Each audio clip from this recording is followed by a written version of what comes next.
Hi, everybody. Welcome to Our Sinclair. I'm John. And I'm Aaron. And today we're going to be talking about Bruce Lee on our inaugural episode. But since this is our first episode, I thought you, the listeners, might be interested in finding out a little bit about our particular gaming histories and what led us to this marvelous 8-bit machine you see before you if you're watching the video version. So, Aaron, why don't you start out? What's been going on in the past, 50, 60 years of your gaming life? This is going to be a short show as I surgically plant it in your face. So, my gaming history. I'm old, and so the first games I ever saw were old Pong machines and the like. I thought you were going to give us the old hoop and wheel stick again. Man, you're really pushing me, Boat. I'm going to Bruce Lee all over here in a second.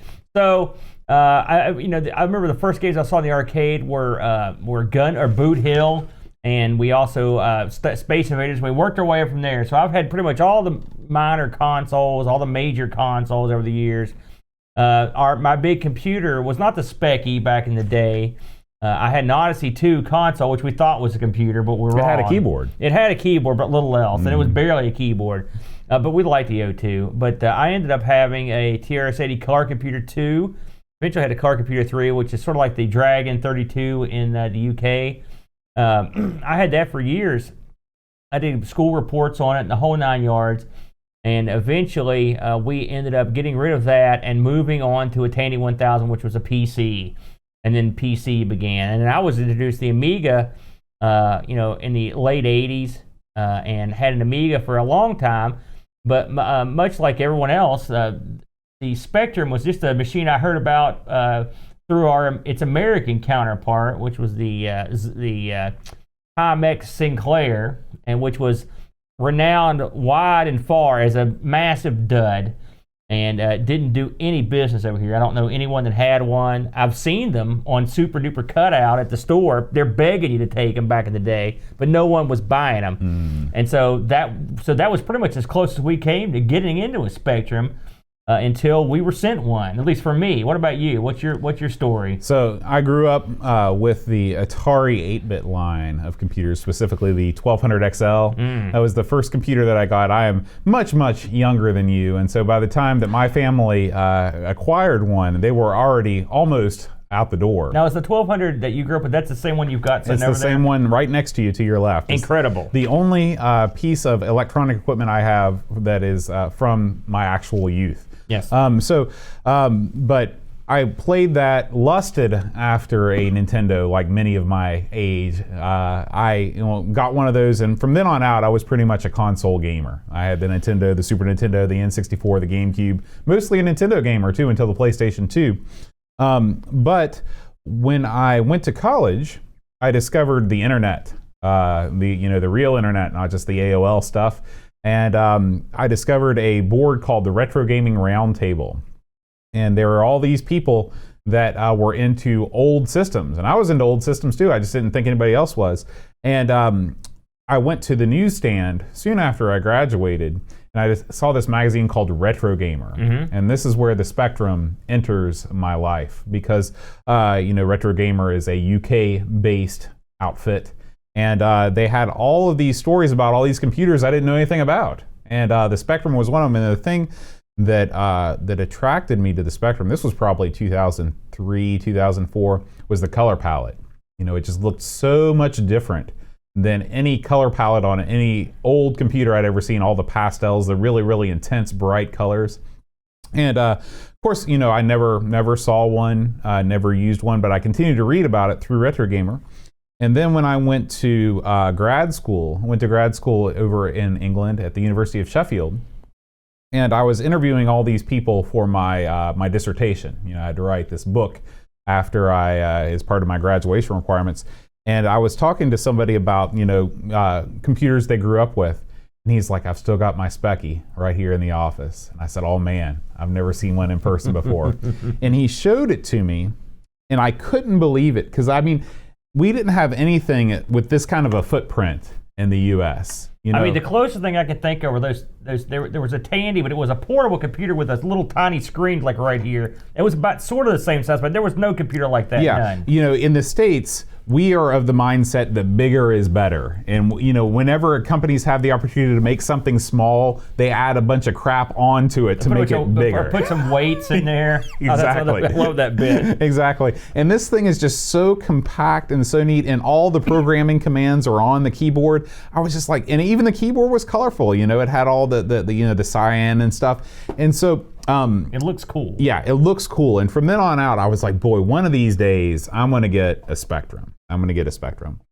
So fast forward another 5 or 6 years, I'm back here in the States. We're doing this show, our other show, the Amigos, the Amiga podcast. And one of our fans, one of our listeners in New Zealand, Gary Hucker, lo and behold, what does he send us?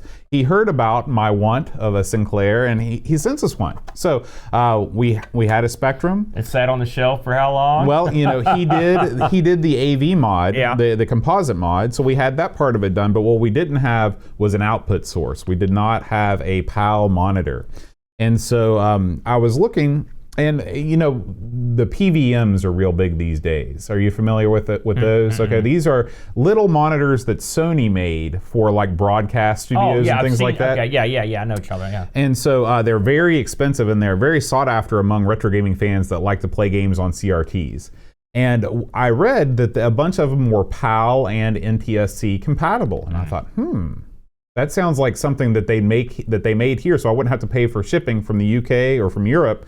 But, I could play my Spectrum on it. So I looked, and Sony PVMs are incredibly expensive. They're $300 or $400. But JVC makes a similar monitor, and I bought a JVC. This is a TM-A13SU, if you are listening from the US and are interested in getting into the PAL scene. I got one of these things. I mean, it was like $60, including shipping. And it came in great shape, and it does NTSC and PAL. Fired up the Spectrum, plugged it right in. Oh yeah, you did a little mod on the power cable too, or maybe I did a little mod on the power cable. It's been so long I can't remember. I think that came. No, pre-modded. I can't remember. It came. I think I did it. It came with a power plug that plugged into the end, and then they snipped the cable. Yeah. And I just looked around for an AC adapter that I thought would do the job and reconnected the wires. Where that thing came from. Oh yeah. So anyway, the Spectrum was up and running. The last piece of the puzzle was a input or some sort of an interface to load the games. And the Spectrum, it comes with 2 input outputs. They're labeled mic and ear. So you'd think that the microphone would be what you'd plug it in so you could hear. You plug in a microphone, and that would be where you put in the tape player because you're speaking into it. But that's not the case. You plug it into the earphone jack, or what it says ear. That's how the Spectrum listens. And there's an app on the phone called Specky Tapes that I downloaded and started load games from that in glorious 5-6 minute loading times. Yeah. We've already done some streams on that. It's been a lot of fun. And the final piece of the puzzle, of course, is the joystick interface that I purchased from the UK to complete our Spectrum gaming setup. I just in the interest of full disclosure, before we get this thing cooking. When we were gifted this, I thought it was pretty neat. It was a super nice gift, but I didn't have that much. I mean, I had a look at some of the Spectrum stuff, and I like older stuff. Don't get me wrong, but I don't know if it's going to appeal to me that much. Wasn't that big a deal? And then you got your setup put together. Like I said, this thing since we had trouble outputting video, we had not done anything with it for a good while. It sat around for a while before you got it hooked up. And Bo was so excited when he got this thing hooked up. He couldn't wait to show it off. And we played a few games on it, but we actually had a computer club meeting it was last weekend. And Bo had this here, he had his monitor there, and we got to load stuff up on it, and I actually sat down and play it. And I was always under the impression, it's got no joystick ports, and it's a tiny little thing. What can this thing do? And it's cassette load. And man, I'm going to tell you, and this is not because we're starting the show, just a straight up, I had a blast playing games on this. It was a lot of fun. It looks and controls great. I really was surprised how well it played. That was my number one concern. Is there going to be some crazy lag? You get this crazy thing with the joystick port. It plays great. And I am actually very excited to dig into the library because unlike on our other show, the Amigos, where I've had an Amiga for years and had one when I was younger, my experience with the Sinclair ZX Spectrum is low. I've played a couple games on it for our sister show, ARG Presents, and the few games we've played, but very little experience. I don't know really hardly anything about it. So I'm looking forward to really digging in. And this week we were off to an interesting start, and thankfully, since we've got this, and we've only got the one, but I did get to play this on the actual Spectrum, and then I played the emulated version, and so I could at least understand what the differences were. Cool. And with that, that's a great segue. Let's jump right into this week's game, Aaron. This week's game, of course, is Bruce Lee. Bruce Lee. Now, this game is a well-traveled game, but we had both played this previously on other systems. Stop me if I'm wrong, but you, up until this week, you'd never played this on the Spectrum, I guess, and I had not either. Now, Bruce Lee, of course, the name tells you what it is. It's a game that was licensed from Bruce Lee. Now, I'm assuming most people listening know who Bruce Lee is, but if you don't, Bruce Lee was a martial artist and action star. His real name, I didn't know this, but his real name is Lee Jun Fan. I did not know that. I didn't know they did. He was actually born in November 27th, 1940 in San Francisco, and tragically died at the age of 32 in 1973. So he died real young. And his death is shrouded in mystery as to what exactly happened to him. Bruce Lee really made a tremendous mark in Hong Kong cinema. He really wasn't in that many films, but he really busted out in the 1972 film Fist of Fury. There's a scene in this where Bruce Lee comes to this park, and it says that he wants to go in, and a guy standing at the park at the head of the gate says he can't go in. He points to a sign. The sign says, "No dogs or Chinese allowed in the park." And Bruce Lee looks at the sign, and then this woman walks by with her dog. And he's like, wait a minute. The guy's like, sorry, you're the wrong color. And these guys get together, and they start hassling Bruce Lee. And one of them says, listen, if you get all fours and pretend to be a dog, I'll walk you into the park, and we'll let you in. Oh. That was a big mistake. Yeah. Bruce Lee gets up and beats the tar out of this guy. It's so gratifying. And finally, he jumps straight up in the air, kicks the sign off the side of the post, and then breaks it with his foot. Wow. And this was a real epic moment in Hong Kong cinema because the whole crowd in these theaters would rise up. It was it was a big cultural deal to see this happen. And Bruce Lee was instantly beloved all over Asia. And, of course, came to the States with his... he had a lot of good films, but Enter the Dragon is probably his most well-known film in the United States and probably abroad. 1973, a great movie.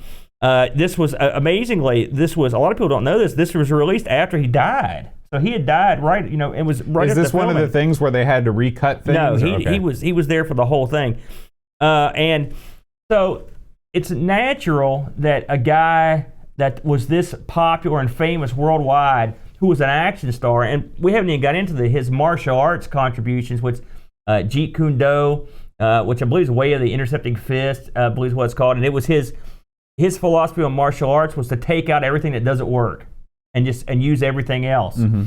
And he was famous for his 1-inch punch. And if you look on YouTube, you can find footage of him putting the guy in a chair and moving his fist about an inch away from him and punch him and knocking the chair clean across the gym. He was also known to Western fans in the Green Hornet show. If you ever watched that, he played Kato, who was this awesome martial artist, and the Green Hornet was just sort of this like dopey, Batman-y type guy. Mm-hmm. And I always thought it was funny. In Hong Kong, that show was called the Kato Show. Because they knew what was up, And clearly, Kato was the star. And if you ever watched the Green Hornet, it was the same people that made the old Batman, the cheesy one, and they actually had a crossover episode and they had to film it where Kato was fighting. He was giving and taking with Robin, and so you can imagine how stupid that was, And Burt Ward, not a combat superstar. And even Burt Ward admits, he's like, "Listen, this is stupid." I met Burt Ward one time at a car show. So, this was the man that was licensed to make this game. So now for the Spectrum, Ocean, of course, published this game. Now the development on the Spectrum is in some sort of. I mean, most people say that Datasoft developed it because they did develop it for all the other systems, but I couldn't confirm it when I looked into Datasoft. Now I want to talk about Datasoft real quick too, because Datasoft was sort of a pretty big player back in the day. They were founded in 1980. And they were a pretty big player back in the day, not only in making original games, but also in doing arcade ports. Now, but I'm just there's a long list of these, but I wanted to name a couple that I thought were worth talking about. They did the Dallas Quest, which we've covered before. That's probably their most famous game, I always liked that game. They also did Sands of Egypt, which was a real popular game. Now, listen to some of these arcade ports. They did some lesser-known stuff. Did you know that I didn't even know this had been ported. Juno First was ported. I don't even know what that is. That Juno First was, I believe, was that the game that they eventually gutted and put Donkey Kong in? I could be wrong. No, that's Radar Scope. That's right. This was a similar game. Okay. Moon Shuttle, but Mr. Do is another one they ported, and Zaxxon and Puyan. So wow. It wasn't like these guys came out of nowhere. They had a pedigree with games. Now, we mentioned that this had appeared on a bunch of other systems. Just to run them down, you had this on the Amstrad, the Apple II, which I've never played the Apple II version. I've seen it. The Atari 8-bit, of course, the C64, and DOS had a copy. DOS had a version, and the MSX had a version as well. And I looked at a good chunk of these. We can talk about that later. So, what is Bruce Lee the game? You play as Bruce Lee, and your job is to go through this, like this Asian Oriental landscape to try to collect lanterns that are hanging in various spots.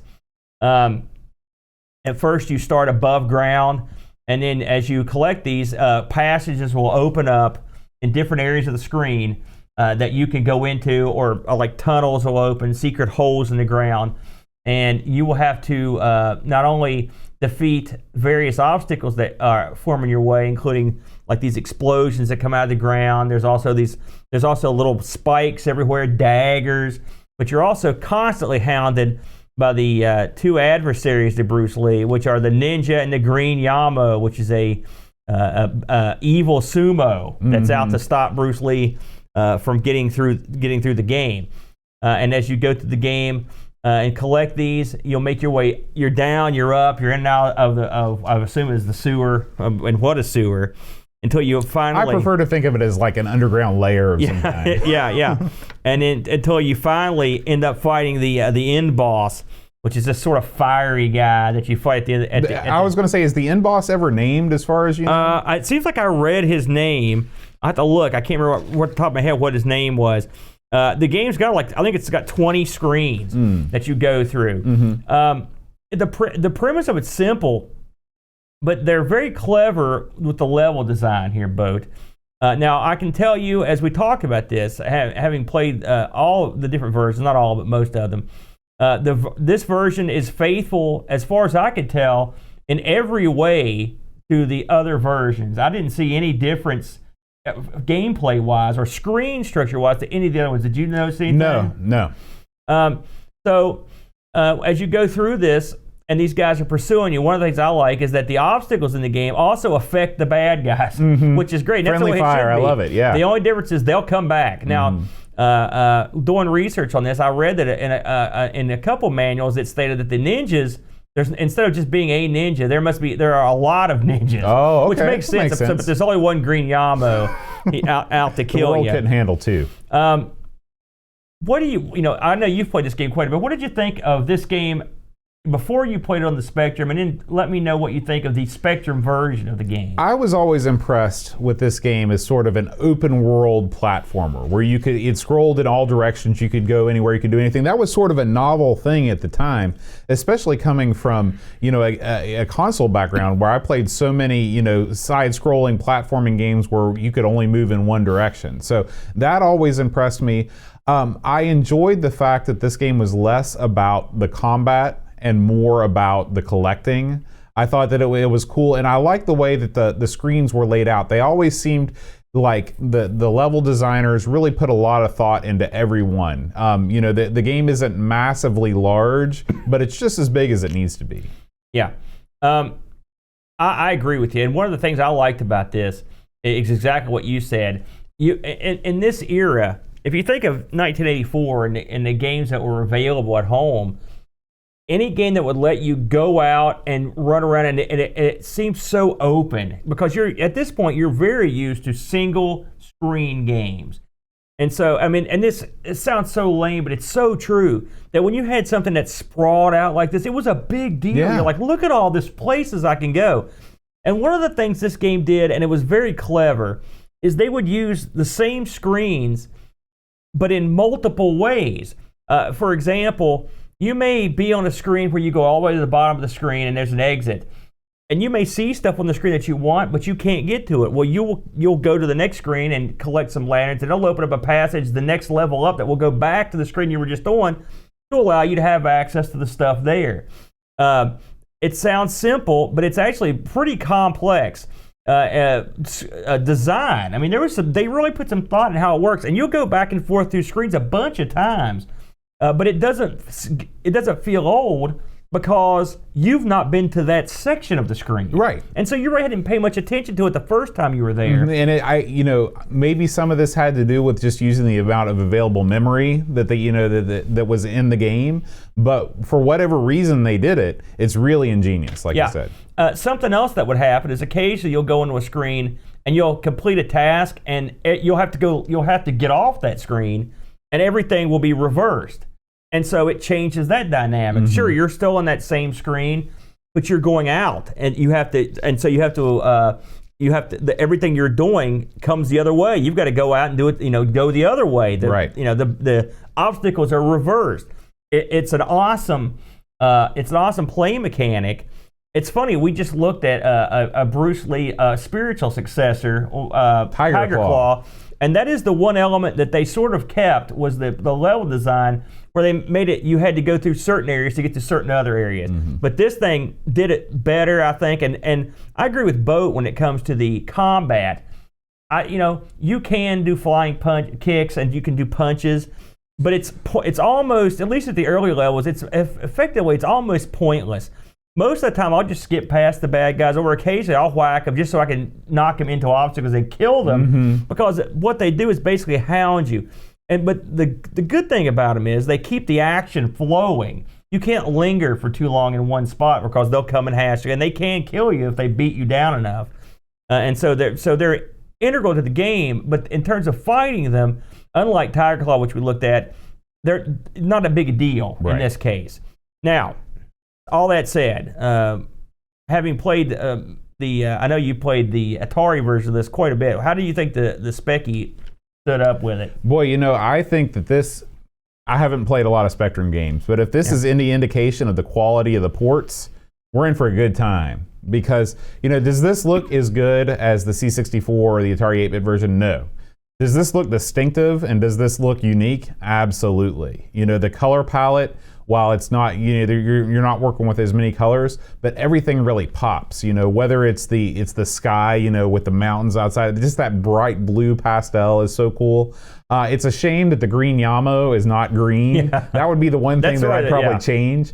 But when you go into the underground levels, this is one of those games where after a while, I really didn't even notice the color being absent. I was still just as fully engaged with the gameplay.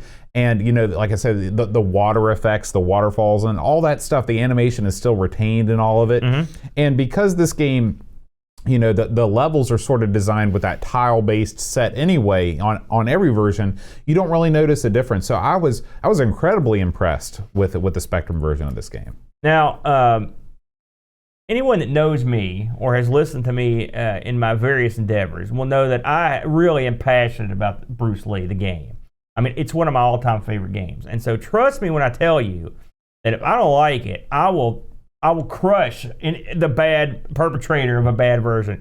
So when we loaded this up, and I will say we got to load this up just like you would have loaded it back in the day. It sat about 10 minutes of loading time watching it come up. About 5 minutes. And I was ready. I'm like, okay, I'm ready to be disappointed.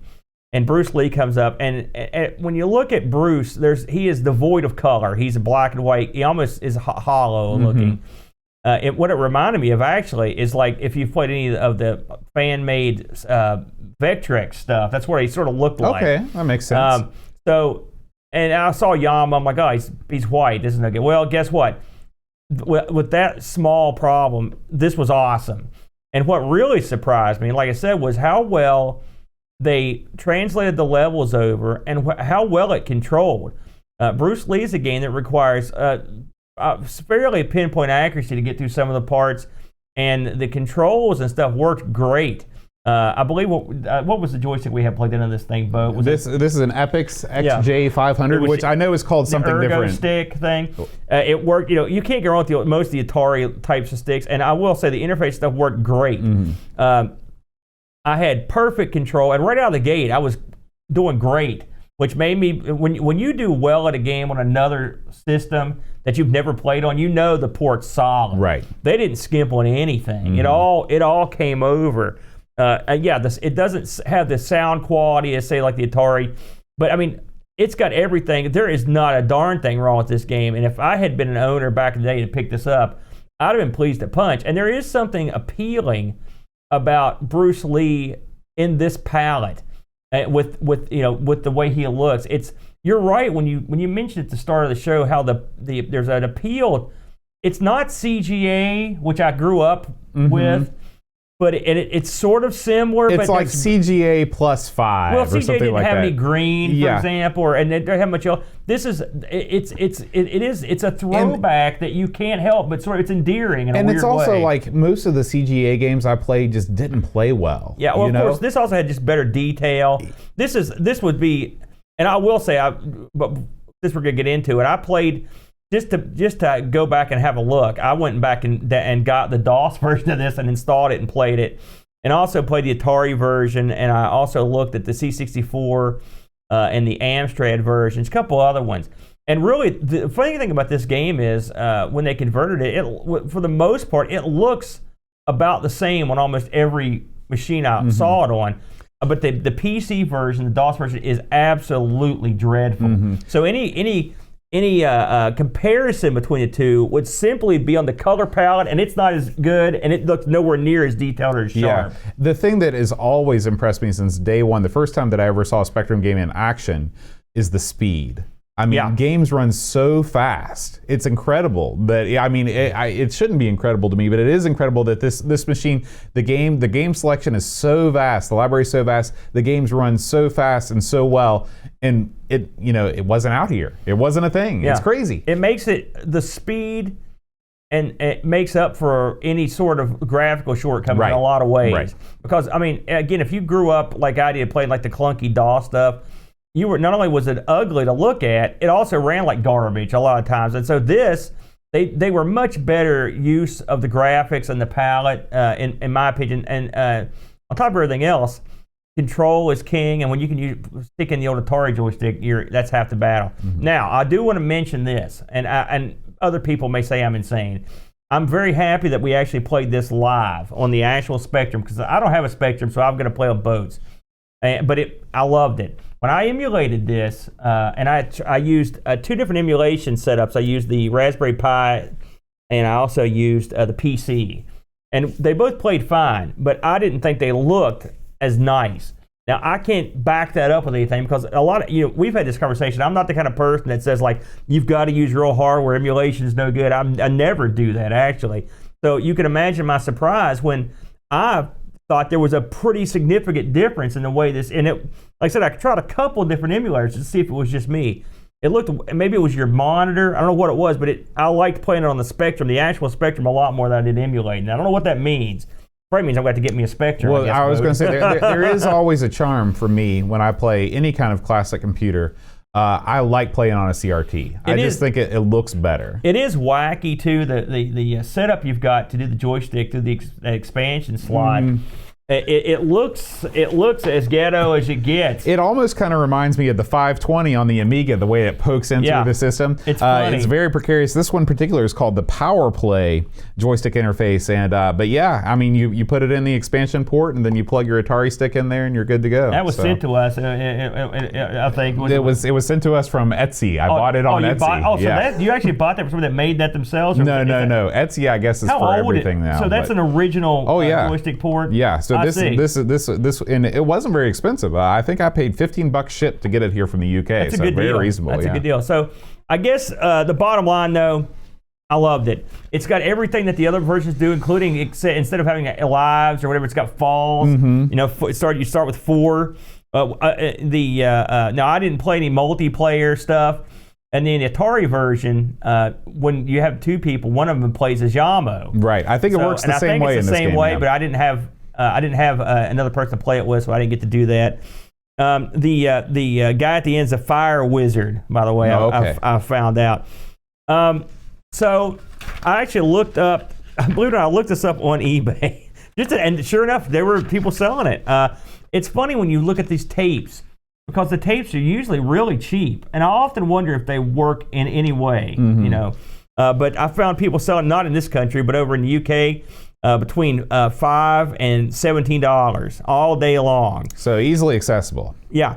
I looked up some reviews on this thing just to see what, and of course we had no Spectrum magazines here, clearly, and so these are all from the UK.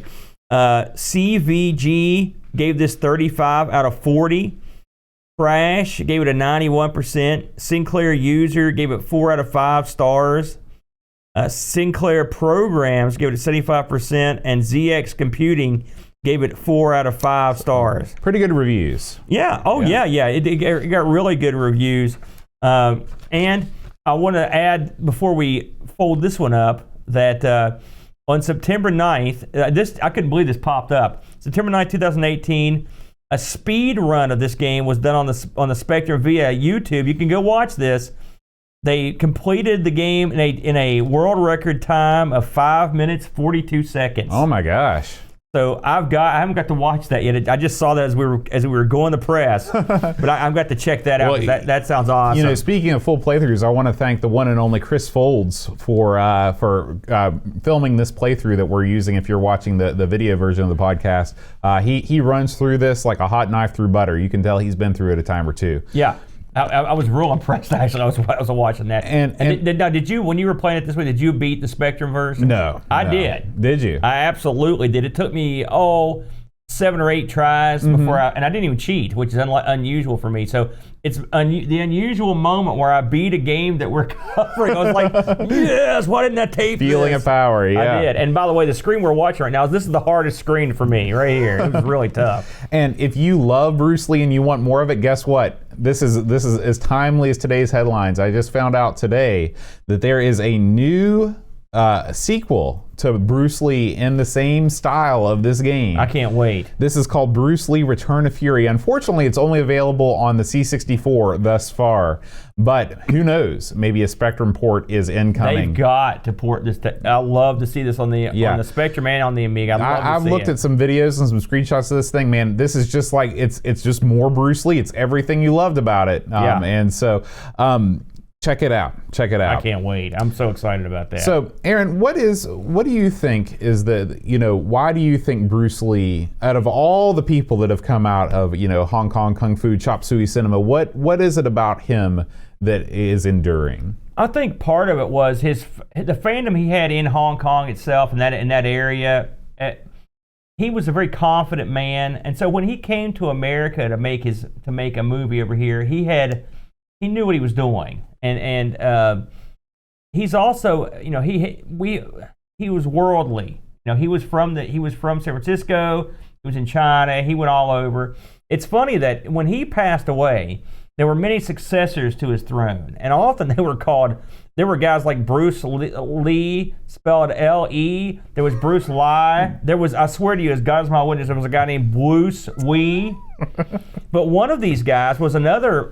There's only a few martial artists you would put in the same league as Bruce Lee. One of them is company excluded. One of them is Jackie Chan. And Jackie Chan, I believe the movie he was in was called The New Fist of Fury, and or Fist of Fury 2, I can't remember, but he was one of the fake Bruce Lees. Really? In fact, he was in the background in, I believe he was in the background in one of the scenes for one of Bruce Lee's big hits. I can't remember which one exactly, but so when you put them in, that's a rarefied air. But they both had the same appeal. They were great martial artists. They were interesting.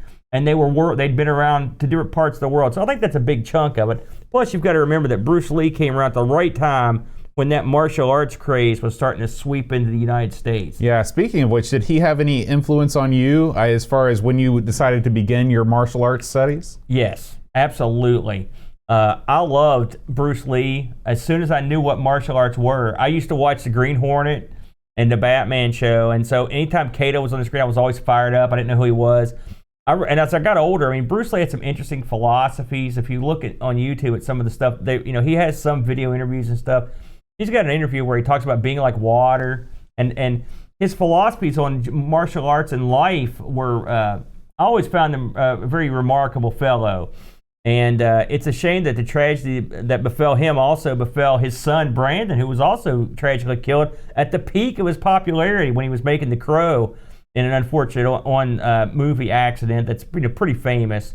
He was shot by, he basically shot himself with a gun that he thought had blanks in it, and it killed him. It's awful. And so it was, and sadly, The Crow went on to be a huge success, and he would have been a huge star out of that. So, I don't know, the Bruce Lee story is tragic, but it was an inspirational guy, and anyone that's into martial arts, I mean, I think you can take Bruce Lee and move him all the way into MMA, modern MMA. A lot of the guys that started that or that were successful in it started because Bruce Lee inspired them. So yeah, he's pretty pivotal to me. That's cool. So those of you that are listening, I have a question for you. What is your favorite martial arts game on the spectrum? Because we're always looking for different stuff. We're going to circle back around to this martial arts game category again before too long, and we want to know what your favorite games are. So drop us a line. You can reach us in myriad ways. You can either contact us through email at feedback@oursinclair.com. If you're watching on YouTube, you can leave us a comment there. You can comment on, if you reach us through oursinclair.com, you can comment on the blog post. However you want to get in touch with us. We'd love to hear your favorite Spectrum martial arts games for sure. Aaron, speaking of the show, if you enjoy this show, if you want it to go on, we have a Patreon page. If you want to support us, support our work, we plan on making this show a weekly endeavor, making us, I believe, the only weekly ZX Spectrum podcast. If you go to patreon.com/Our Sinclair, you can see our page. We've got some rewards. If you support us at any level, you get access to our Amigos Retro Gaming Discord channel. We got tons of people on there already from our other show, Amigos. It's a great time. You can chat about the Spectrum, retro computing, modern gaming, anything you want. There's people on there from all over the world. All there. It's the friendliest folks you'll meet. Beautiful photos of people going on great vacations. Oh yeah, we'll never know. That's true. If you support us as a Spectrum supporter, once a year we will send you an exclusive magnet. This year's magnet features the one and only Dizzy. We've got a great guy over in Hawaii, Jonas Rulo, that makes these amazing magnets. Very good friend of our show. Yeah, he's a great guy, and his work is top shelf. Yes, it is. And finally, if you join us as a member of Clive's Club, you can help us choose the game that we play every week.